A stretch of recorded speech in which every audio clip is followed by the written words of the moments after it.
1947లో మన దేశానికి స్వతంత్రం వచ్చిన తర్వాత అప్పటి ప్రైమ్ మినిస్టర్ అయిన జవహర్లాల్ నెహ్రూ మన దేశ ఆర్థిక వ్యవస్థని డెవలప్ చేయడానికి పొలిటీషియన్స్ ని, ఫ్రీడమ్ ఫైటర్స్ ని, అలాగే బిజినెస్ మ్యాన్స్ ని పిలిచి ఇండియాలో ఇండస్ట్రీస్ ని క్రియేట్ చేసి ప్రజలకి ఉద్యోగాలు కల్పించమని ఒక స్టేట్మెంట్ ఇచ్చారు. అయితే ఇది విన్న రఘునందన్ సరన్ అనే ఒక పంజాబీ బిజినెస్ మ్యాన్ మన దేశంలో ఆటోమొబైల్ సెక్టార్ బాగా వెనకపడి ఉండటాన్ని గమనించి ఆయన తన కొడుకు పేరు మీద అశోక్ మోటార్స్ అనే ఒక కంపెనీ స్టార్ట్ చేశారు. కొన్ని రోజుల తర్వాత ఈ కంపెనీ యొక్క బిజినెస్ ని ఎక్స్పాండ్ చేయడానికి రఘునందన్ గారు ఒక బ్రిటిష్ కంపెనీతో పార్ట్నర్షిప్ చేసి అశోక్ మోటార్స్ ని అశోక్ లైలాండ్ గా మార్చేశారు. దాని తర్వాత ఈ కంపెనీ చాలా బాగా డెవలప్ అయింది. మన దేశంలో అశోక్ లైలాండ్ యొక్క బిజినెస్ మంచి ఫామ్ లో ఉన్నప్పుడు ఈ కంపెనీతో పార్ట్నర్షిప్ చేసుకున్న బ్రిటిష్ కంపెనీ సడన్ గా వాళ్ళ పార్ట్నర్షిప్ ని క్యాన్సిల్ చేసుకుని వెనక్కి వెళ్లిపోయింది. దీంతో అశోక్ లైలాండ్ కంపెనీ భారీ నష్టాల్లో మునిగిపోయి మూతపడే స్టేజ్ కి వచ్చేసింది. సో ఇది గమనించిన ఒక ఇండియన్ బిజినెస్ మ్యాన్ మూతపడే స్టేజ్ లో ఉన్న అశోక్ లైలాండ్ కంపెనీని కొనేసి దాన్ని ఈ రోజు 70,000 కోట్ల రూపాయల ఎంపైర్ గా మార్చేశారు. సో ఇక్కడ క్వశ్చన్ ఏంటంటే అశోక్ లైలాండ్ ని కాపాడిన ఆ ఇండియన్ బిజినెస్ మ్యాన్ ఎవరు? ఈ కంపెనీతో పార్ట్నర్షిప్ లో ఉన్న బ్రిటిష్ కంపెనీ సడన్ గా వాళ్ళ డీల్ ని ఎందుకు క్యాన్సిల్ చేసుకుంది? అసలు అశోక్ మోటార్స్ గా స్టార్ట్ అయిన ఈ కంపెనీ అశోక్ లైలాండ్ గా ఎలా మారిందో నేను ఈ వీడియోలో చెప్పబోతున్నాను. Hello everyone, welcome to today's video and this is your friend Surya. 1948లో రఘునందన్ సరన్ అనే వ్యక్తి ఇండియాలో ఆటోమొబైల్ బిజినెస్ చేయడానికి అశోక్ మోటార్స్ అనే కంపెనీ స్టార్ట్ చేశారు. ఈ కంపెనీ ఏం చేసేదంటే ఇంగ్లాండ్లో ఉన్న ఆస్టిన్ మోటార్స్ అనే కంపెనీ కార్స్ యొక్క పార్ట్స్ని ఇండియాకి ఇంపోర్ట్ చేసి వాటిని ఇక్కడ అసెంబుల్ చేసి అమ్ముతూ బిజినెస్ చేసేవారు. అయితే ఏ దేశమైనా డెవలప్ అవ్వాలంటే అక్కడ ట్రాన్స్పోర్టేషన్ నెట్వర్క్ అనేది చాలా కీ రోల్ ప్లే చేస్తుంది. ట్రాన్స్పోర్టేషన్ బాగుండాలంటే అక్కడ కమర్షియల్ వెహికల్స్ కావాలి. సో ఇండియన్ గవర్నమెంట్ కూడా డెవలప్మెంట్ మీదే ఎక్కువ ఫోకస్ చేస్తుంది కాబట్టి మన దేశంలో కమర్షియల్ వెహికల్స్కి డిమాండ్ పెరుగుతుంది అని గమనించిన రఘునందన్ గారు 1953లో ఇంగ్లాండ్ వెళ్ళి అక్కడ కమర్షియల్ వెహికల్ బిజినెస్లో బాగా ఫేమస్ అయిన లైలాండ్ మోటార్స్ అనే కంపెనీతో ఒక డీల్ చేసుకున్నారు. ఆ డీల్ ప్రకారం ఇండియాలో ఉన్న అశోక్ మోటార్స్ అనే కంపెనీ ఇంగ్లాండ్లో ఉన్న లైలాండ్ మోటార్స్తో కలిసి మన దేశంలో కమర్షియల్ వెహికల్స్ని తయారు చేస్తుంది. ఈ రెండు కంపెనీలు కలవడం వల్లే అశోక్ మోటార్స్ అనే కంపెనీ ఫైనల్గా అశోక్ లైలాండ్గా మారింది. సో ఈ పార్ట్నర్షిప్లో భాగంగా ఇంగ్లాండ్లో ఉన్న లైలాండ్ కంపెనీ కొంతమంది ఇంజనీర్స్ని ఇండియాకి పంపించి ఇక్కడ రోడ్ కండిషన్స్కి తగ్గట్టుగా ఏ వెహికల్స్ని తయారు చేస్తే బాగుంటుందో రీసెర్చ్ చేపించింది. వాళ్ళ రీసెర్చ్ పూర్తయ్యాక ఫైనల్గా లైలాండ్ కంపెనీ ఇంగ్లాండ్లో బాగా ఫేమస్ అయిన లైలాండ్ కామెట్ అనే ట్రక్ని 1954లో అశోక్ లైలాండ్ కామెట్ అనే పేరుతో ఇండియాలో లాంచ్ చేసింది. ఈ వెహికల్ తక్కువ మెయింటెనెన్స్తో ఎక్కువ మైలేజ్ ఇవ్వడం వల్ల చాలా ఫాస్ట్గా ఇది ఇండియన్ మార్కెట్లో సక్సెస్ అయింది. ఇది గమనించిన అశోక్ లైలాండ్ కంపెనీ కామెట్ ట్రక్స్తో పాటు Comet buses, double decker buses and specialized army వెహికల్స్ని కూడా తయారు చేసి ఇండియన్ రోడ్స్ మీద లాంచ్ చేసింది. ఇండియాలో అశోక్ లైలాండ్ కంపెనీ మంచి ఫామ్లో ఉన్నప్పుడు ఇంగ్లాండ్లో ఉన్న లైలాండ్ కంపెనీ ట్రబుల్స్లో పడింది. దీనికి రీజన్ ఏంటంటే 1960s టైంకి ఇంగ్లాండ్లో ఆటోమొబైల్ కంపెనీస్ ఎక్కువ అవ్వడం వల్ల అక్కడ కాంపిటీషన్ పెరిగిపోయి ఓవరాల్గా ఆ దేశంలో ఆటోమొబైల్ ఇండస్ట్రీ సరిగా రన్ అవ్వడం లేదు. సో ఇది గమనించిన బ్రిటిష్ గవర్నమెంట్ వాళ్ళ దేశంలో ఉన్న కొన్ని ఆటోమొబైల్ కంపెనీస్ని కలిపేసి ఒక సింగిల్ కంపెనీగా ఏర్పాటు చేసింది. అదే British Leyland Motor Corporation BLMC. 1968లో అశోక్ లైలాండ్ యొక్క పార్ట్నర్ కంపెనీ అయిన లైలాండ్ మోటార్స్ కూడా ఈ బ్రిటిష్ లైలాండ్ కంపెనీలో కలిసిపోయింది. అయితే ఇలా కంపెనీస్ని కలిపేయడం వల్ల ప్రాబ్లం సాల్వ్ అవ్వకపోగా ఇంకా పెరిగిపోయింది. అంటే 1975 వచ్చేటప్పటికి ఓవరాల్గా ఈ బ్రిటిష్ లైలాండ్ కంపెనీ కూడా ఫైనాన్షియల్ క్రైసిస్లోకి పడిపోయింది. సో ఈ క్రైసిస్ నుండి బయటపడటానికి బ్రిటిష్ లైలాండ్ కంపెనీ విదేశాల్లో వాళ్ళకి ఉన్న బిజినెస్లు అలాగే పార్ట్నర్షిప్ డీల్స్ని క్యాన్సిల్ చేస్తూ వస్తుంది. సో ఇందులో భాగంగానే 1975లో ఈ కంపెనీ అశోక్ లైలాండ్తో ఉన్న పార్ట్నర్షిప్ని కూడా క్యాన్సిల్ చేసింది. అంటే ఇక్కడి నుండి ఈ కంపెనీకి ఇంగ్లాండ్ నుండి ఎలాంటి సపోర్ట్ రాదు. దీని తర్వాత అశోక్ లైలాండ్ కంప్లీట్గా ఒక ఇండియన్ కంపెనీగానే రన్ అయ్యేది. నెక్స్ట్ 10 years పాటు వాళ్ళ దగ్గరున్న ఓల్డ్ డిజైన్స్ అండ్ మోడల్స్ని యూజ్ చేసుకునే ఈ కంపెనీ వాళ్ళ బిజినెస్ని కంటిన్యూ చేసింది. లైలాండ్ కంపెనీతో పార్ట్నర్షిప్ క్యాన్సిల్ అయినా కూడా వాళ్ళ బ్రాండ్ నేమ్ నుండి లైలాండ్ అనే పదాన్ని తీసేయకుండా అలాగే కంటిన్యూ చేశారు. దీనికి రీజన్ ఏంటంటే అశోక్ లైలాండ్ అనే పేరు ఇండియన్స్ మైండ్లో బాగా రిజిస్టర్ అవ్వడం వల్ల ఆ పేరు తీసేసి మళ్ళీ కొత్త పేరు పెడితే అది ప్రజల్లో గుర్తింపు తెచ్చుకోవడానికి చాలా టైం పడుతుంది. అందుకే ఈ కంపెనీ పేరు మార్చకుండా అలాగే ఉంచేశారు. లాజిక్ అర్థమైందా? బ్రిటిష్ లైలాండ్ కంపెనీ అశోక్ లైలాండ్తో పార్ట్నర్షిప్ క్యాన్సిల్ చేసుకున్న కొత్తలో ఈ కంపెనీ చాలా ఇబ్బందులు ఫేస్ చేసేది. ఎందుకంటే 1970s టైంకి ఇండియాలో కొత్తగా ఆటోమొబైల్స్ని డిజైన్ చేసి ఓన్గా డెవలప్ చేసే అంత టెక్నాలజీ లేదు. టెక్నాలజీ సంగతి పక్కన పెడితే అప్పట్లో మన దగ్గర స్కిల్డ్ వర్క్ ఫోర్స్ కూడా పెద్దగా ఉండేది కాదు. సో ఈ ప్రాబ్లమ్స్ అన్నింటినీ Ashok Layland company 1 by 1 solve చేసుకుంటూ వచ్చింది. ఫర్ ఎగ్జాంపుల్ 1975 ముందు వరకు అశోక్ లేలాండ్ కంపెనీ వెహికల్స్ యొక్క డిజైన్స్ అండ్ ఇంటర్నల్ పార్ట్స్ అన్నీ కూడా ఇంగ్లాండ్లో ఉన్న లేలాండ్ కంపెనీ సప్లై చేసేది.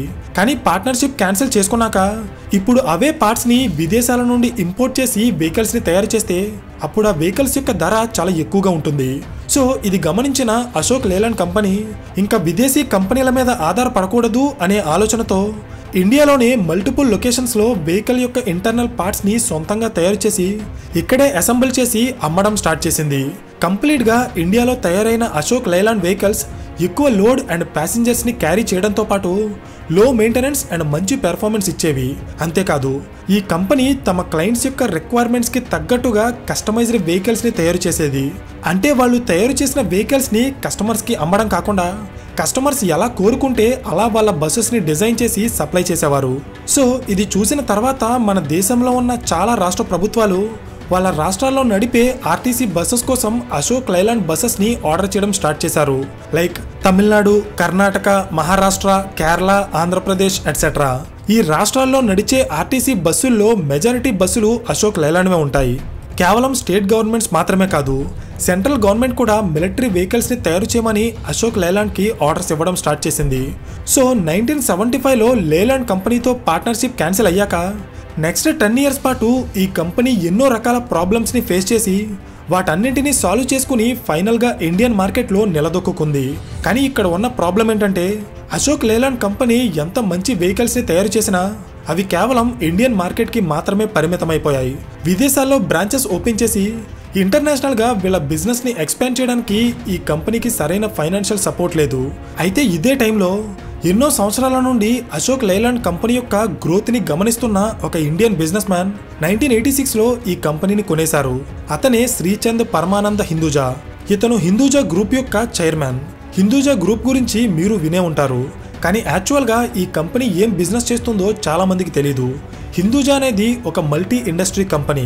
అంటే ఈ కంపెనీ చాలా సెక్టార్స్లో బిజినెస్ చేస్తుంది. Like oil, chemicals, banking, finance, health care, infrastructure, power, real estate etcetera. ఇలా దాదాపు 11 సెక్టార్స్కి ఈ కంపెనీ బిజినెస్ ఎక్స్పాండ్ అయి ఉంది. సో 1980s టైంకి హిందూజా గ్రూప్ని రన్ చేస్తున్న శ్రీచంద్ పరమానంద్ హిందూజా గారు తన కంపెనీ యొక్క బిజినెస్ని మరొక కొత్త సెక్టార్కి ఎక్స్పాండ్ చేయాలి అనే ఆలోచనలో ఉన్నారు. అదే ఆటోమొబైల్ సెక్టార్. జనరల్గా పెద్ద పెద్ద కంపెనీలు ఏదైనా ఒక కొత్త సెక్టార్లో బిజినెస్ స్టార్ట్ చేయాలనుకున్నప్పుడు వాళ్ళకి మేజర్గా 2 ఆప్షన్స్ ఉంటాయి. ఆప్షన్ నెంబర్ 1, స్క్రాచ్ నుండి ఒక ప్రోడక్ట్ని బిల్డ్ చేసి దానితో బిజినెస్ స్టార్ట్ చేయాలి. కానీ దీనికి చాలా టైం పడుతుంది. ఆప్షన్ నెంబర్ 2, వాళ్ళు ఎంటర్ అవ్వాలనుకునే సెక్టార్లో ఆల్రెడీ స్పీడ్గా గ్రో అవుతున్న ఒక చిన్న కంపెనీని కొనేసి దాన్ని డెవలప్ చేయడం ద్వారా ఈ పెద్ద కంపెనీస్ కొత్త బిజినెస్లోకి ఎంటర్ అయిపోతాయి. అయితే ఈ సెకండ్ ఆప్షన్లో గ్రోత్ అనేది ఫాస్ట్గా ఉండటం వల్ల పెద్ద పెద్ద కంపెనీస్ చాలా వరకు ఈ ఆప్షన్నే చూస్ చేసుకుంటాయి. అందుకే దీన్ని ఇన్ఆర్గానిక్ గ్రోత్ అంటారు. హిందూజా గ్రూప్ కూడా సేమ్ ఇదే స్ట్రాటజీని ఫాలో అవుతూ ఆటోమొబైల్ సెక్టార్లో వేగంగా ఎదుగుతున్న అశోక్ లేలాండ్ కంపెనీని చూసి 1986లో ఈ కంపెనీని కొనేసింది. హిందూజా గ్రూప్ అశోక్ లేలాండ్ని కొనేశాక ఈ కంపెనీ యొక్క బిజినెస్ని ఇంటర్నేషనల్గా ఎక్స్పాండ్ చేయడానికి కొన్ని వందల కోట్ల రూపాయల డబ్బుతో పాటు అడ్వాన్స్డ్ టెక్నాలజీ అండ్ ప్రొఫెషనల్ మేనేజ్మెంట్ని ఈ కంపెనీలోకి ఇన్ఫ్యూజ్ చేసి అశోక్ లేలాండ్లో ఇంటర్నేషనల్ స్టాండర్డ్స్కి తగ్గట్టుగా వెహికల్స్ని తయారు చేశారు. దీంతో ఒకప్పుడు ఇండియాలో బిజినెస్ చేయడానికి కష్టపడిన కంపెనీ ఈరోజు 50కి పైగా దేశాల్లో వాళ్ళ బిజినెస్ని సక్సెస్ఫుల్గా ఆపరేట్ చేస్తుంది. అంతేకాదు రీసెంట్గా ఓప్టరీ అనే బస్ మ్యానుఫ్యాక్చరింగ్ కంపెనీని కొనేసి దాని పేరుని స్విచ్ మొబిలిటీగా మార్చేసింది. ఈ కంపెనీ యొక్క స్పెషాలిటీ ఏంటంటే అశోక్ లేలాండ్ కంపెనీ మేజర్గా ఫ్యూయల్ వెహికల్స్ని మాత్రమే తయారు చేస్తుంది అనే పేరు ఎక్కువగా వినిపిస్తుంది. సో దీన్ని మార్చి ఎలక్ట్రిక్ వెహికల్ సెగ్మెంట్లో కూడా ఎంటర్ అవ్వడానికి వీళ్ళు స్విచ్ మొబిలిటీ కంపెనీని స్టార్ట్ చేశారు. ఇది యూకేలో రన్ అయ్యే ఒక ఈవీ బస్ కంపెనీ. ఇందులో single decker and double decker electrical బస్సెస్ని తయారు చేసి ప్రపంచవ్యాప్తంగా ఉన్న దేశాలకి ఎక్స్పోర్ట్ చేస్తారు. ప్రెజెంట్ ఇండియాలో అశోక్ లేలాండ్ కంపెనీ యొక్క మార్కెట్ క్యాప్ సుమారు 70,000 కోట్ల రూపాయలు. కమర్షియల్ వెహికల్స్ యొక్క సేల్స్లో చూస్తే ఈ కంపెనీ టాటా అండ్ మహీంద్రా తర్వాత 3rd ప్లేస్లో ఉంటుంది. కానీ మనం ఎక్స్క్లూజివ్గా medium and heavy commercial vehicle సెగ్మెంట్ని గమనిస్తే ఇందులో అశోక్ లేలాండ్ కంపెనీకి 30% మార్కెట్ షేర్ ఉంటుంది. అంటే ఇండియాలో తిరిగే ప్రతి 100 ట్రక్స్లో 30 ట్రక్స్ ఈ కంపెనీవే ఉంటాయి. దీనికి రీజన్ ఏంటంటే బేసిక్గా ఆటోమొబైల్ ఇండస్ట్రీలో 2 రకాల కంపెనీస్ ఉంటాయి. ఒకటి డైవర్స్ కంపెనీస్, ఇంకొకటి ఫోకస్డ్ కంపెనీస్. డైవర్స్డ్ కంపెనీస్ అంటే వీళ్ళు ఆటోమొబైల్ ఇండస్ట్రీలో ఉండే అన్ని వెహికల్స్ ని తయారు చేస్తారు. Like cars, buses, trucks, 3 wheelers, luxury vehicles, commercial vehicles etcetera. దీనికి ఎగ్జాంపుల్ టాటా అండ్ మహీంద్రా. వీళ్ళు అన్ని రకాల వెహికల్స్ ని తయారు చేస్తారు. ఇంకొకటి ఫోకస్డ్ కంపెనీస్ అంటే వీళ్ళు ఆటోమొబైల్ సెక్టార్లోనే ఒక స్పెసిఫిక్ సెగ్మెంట్ ని టార్గెట్ చేసి వెహికల్స్ ని తయారు చేస్తారు. Like Ashok Leyland and Maruti Suzuki. ఈ 2 కంపెనీస్ లో ఒకరు కమర్షియల్ వెహికల్స్ మాత్రమే తయారు చేస్తే మరొకరు కేవలం ప్యాసింజర్ కార్స్ ని మాత్రమే తయారు చేస్తారు.